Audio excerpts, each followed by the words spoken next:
Annabelle Devil from I'm in Love with the Princess, and you're watching Disaster Files on the Hayden Hansen Company channel.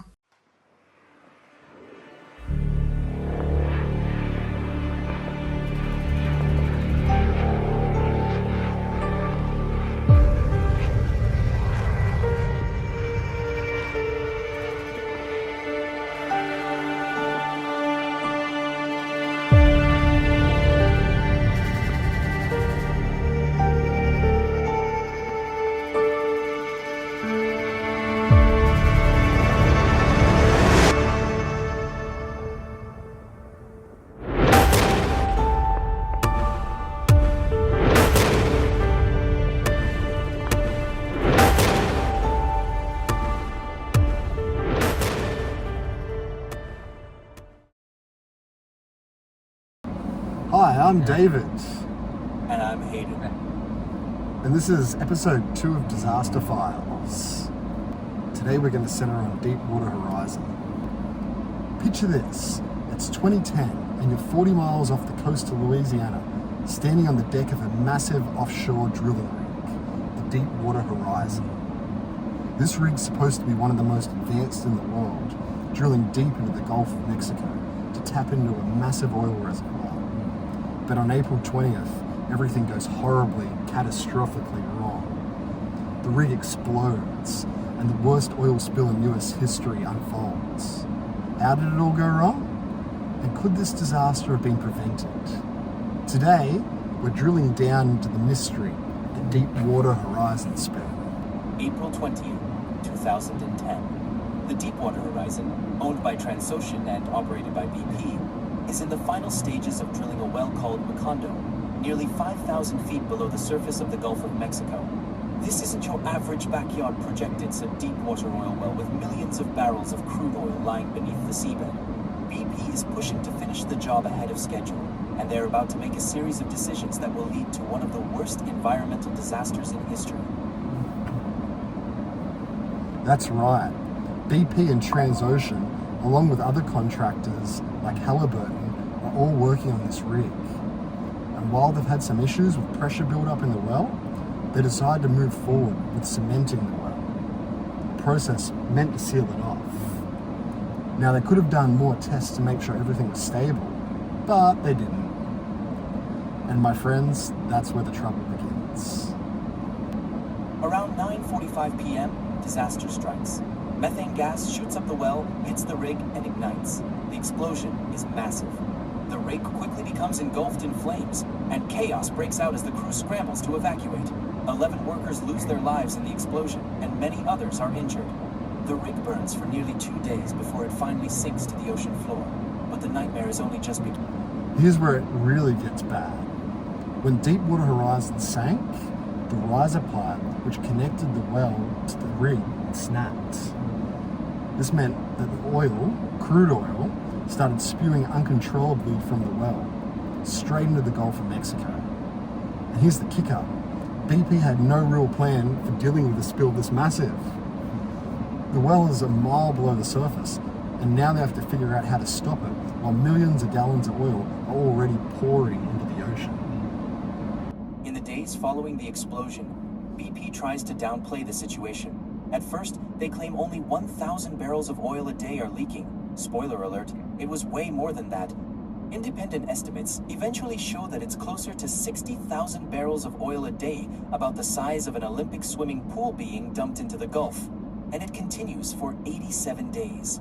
By the time the well is finally capped in July, an estimated 210 million gallons of oil have spilled into the Gulf, making it the worst oil spill in US history.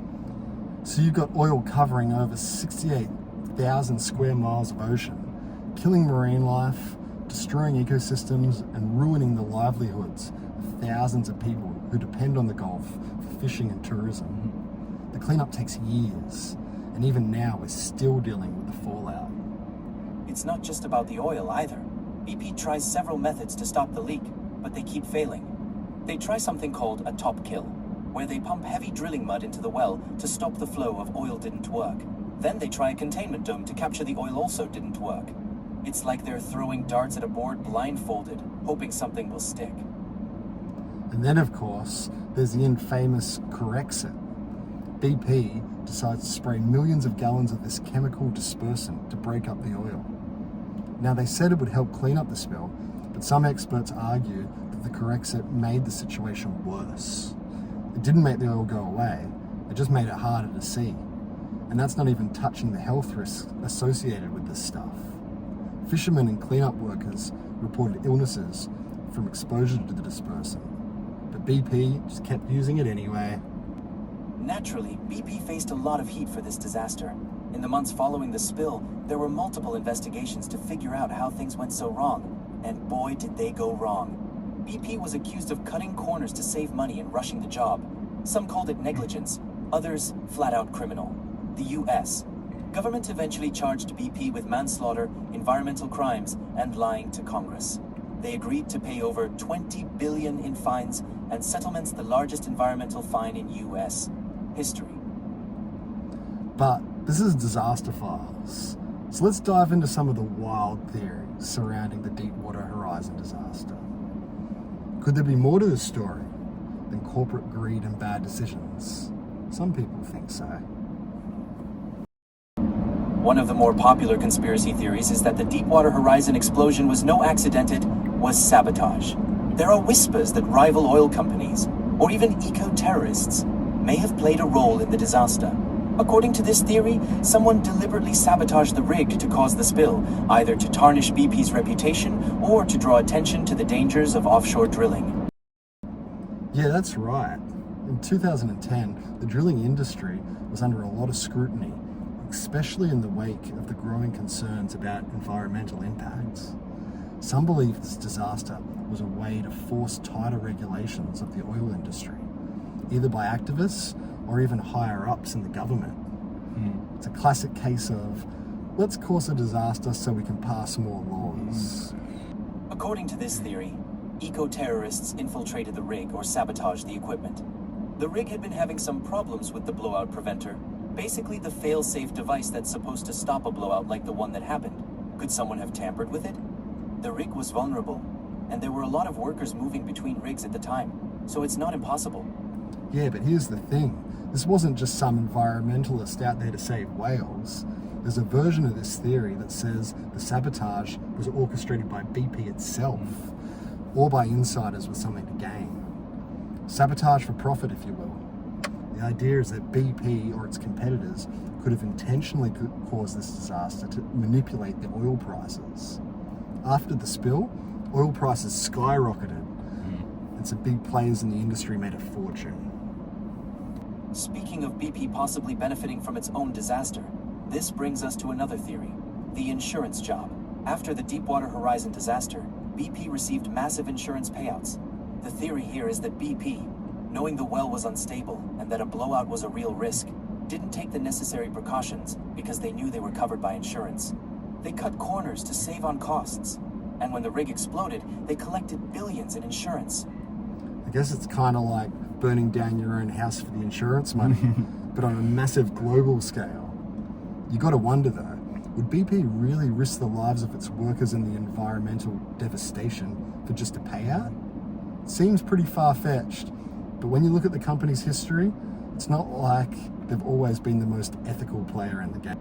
Another theory suggests that the US government might have been involved, or at least knew more than they were letting on. According to some, the government knew about the risks associated with deep-water drilling, but turned a blind eye. In this version of events, the government, BP, and other industry insiders had too much at stake financially to shut down the rig, even though they knew it was a ticking time bomb. There's a lot of speculation that BP and the government were just too cozy.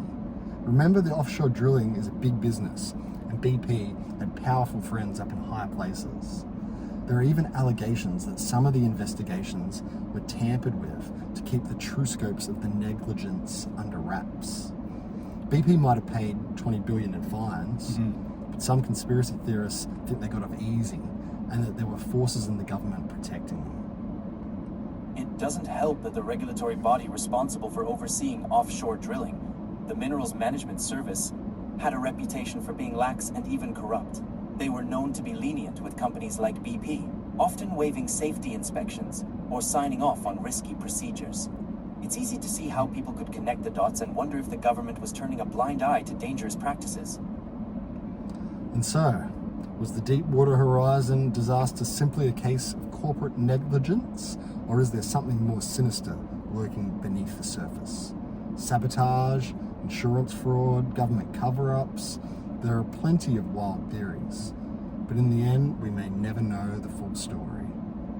What we do know is that the Deepwater Horizon oil spill was a tragedy on many levels. It cost lives, devastated ecosystems, and left scars that will take decades to heal.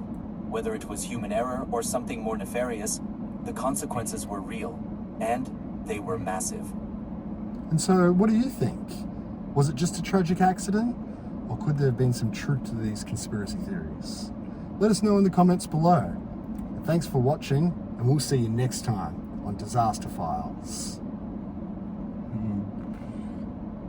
Woo! What disaster do you want to see next? Comment below.